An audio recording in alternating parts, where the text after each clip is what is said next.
முதலமைச்சர் மற்றும் நடிகை த்ரிஷா குறித்து அவதூறாக பேசிய வழக்கில் எதிர்க்கட்சித் தலைவர் உதயநிதி ஸ்டாலின் கைது செய்யப்பட்டு தஞ்சாவூருக்கு அழைத்து செல்லப்படுகிறார். இது தொடர்பான கருத்துக்களை பகிர்ந்து கொள்வதற்காக தாவேக செய்தி தொடர்பாளர் அமெரிக்க நாராயணன் நம்மோடு இணைப்புல இருக்கிறார். சார் வணக்கம். தற்போது உதயநிதி ஸ்டாலின் அவருடைய பேச்சுக்காக கைது செய்யப்பட்டு தற்போது தஞ்சாவூருக்கு அழைத்து செல்லப்பட்டுக் கொண்டிருக்கிறார். இந்த மாதிரியான ஒரு சூழலில் உதயநிதியின் பேச்சு தவறுதான், ஆனால் இவ்வளவு அவசரமாக கைது நடவடிக்கையை ஏன் மேற்கொள்ள வேண்டும் என சில அரசியல் கட்சி தலைவர்கள் கேள்வி எழுப்புகிறார்கள்.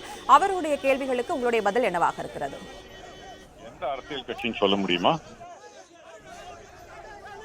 தற்போது நம்மோடு பிரேமலதா விஜயகாந்த் அவர்கள் இணைப்பில் இருந்தார்கள். அவருடைய பதிலின் போது ஏன் இவ்வளவு அவசரமாக கைது நடவடிக்கை மேற்கொள்ள வேண்டும் என்ற ஒரு கேள்வியை எழுப்பினார்கள். அதே சமயம் பாமக தலைவராக இருக்கக்கூடிய அன்புமணி ராமதாசும் இவ்வளவு அவசரமாக ஏன் கைது நடவடிக்கை மேற்கொள்ள வேண்டும் என்று தனது அறிக்கையில் தெரிவித்திருந்தார். இதனை குறிப்பிட்டு இந்த கேள்வி கேட்கப்பட்டது. அன்புமணி ராமதாஸ் சொல்றது ஒரு ஆண் புரியாம பேசுறான்னு சொல்லலாம். பிரேமலதா அவர்கள் இதை மாதிரி சொல்வது ரொம்ப வருந்தத்தக்கது.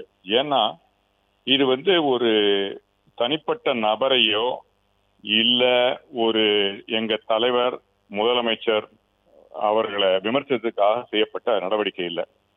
இது பெண்களுக்கு எதிராக, தமிழகத்தில் உள்ள தாய்மார்களுக்கு எதிராக, தமிழகத்தில் உள்ள சகோதரிகளுக்கு எதிராக, தமிழகத்தில் உள்ள டாட்டர்ஸ் குழந்தைகளுக்கு எதிராக, தமிழகத்துல இருக்கிற ஆண்கள் எது சரியாக இந்த மாதிரி பெண்களை பேசக்கூடாதுன்னு அவர்களுடைய மனநிலையை புரிந்து கொண்டு எடுக்கப்பட்ட நடவடிக்கை.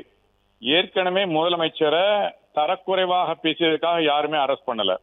ஆனா வன்முறையை தூண்டுவதும் இல்லை என்றால் இந்த மாதிரி பெண்களுக்கு எதிராக இந்த மாதிரி அசிங்கமா பேசக்கூடியவரை இவர் பேர் என்ன, ஆபாச நிதியா பேசினதால தான் அவர் மேல இதை எடுத்திருக்காங்க.